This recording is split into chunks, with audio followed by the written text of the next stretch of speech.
उन मैकेनिकों से गुजारिश है कि उनके पास जो छोटे छोटे बच्चे काम करते हैं, काम सीखने के लिए आए हुए हैं, तो उन्हें अपना छोटा भाई या बेटा तस्वर करते हुए उनके साथ पेश आया करो।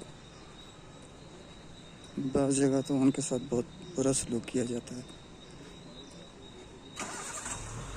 और ऐसे अल्फाज इस्तेमाल किए जाते हैं कि जैसे वो उनके ग़ुलाम हों, ज़र ख़रीद ग़ुलाम।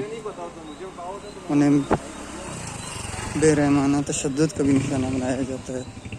बहुत सारी वीडियोज़ वायरल हुई हैं, गालियाँ निकाली जाती हैं। तो उन्हें थोड़ी सी सीरत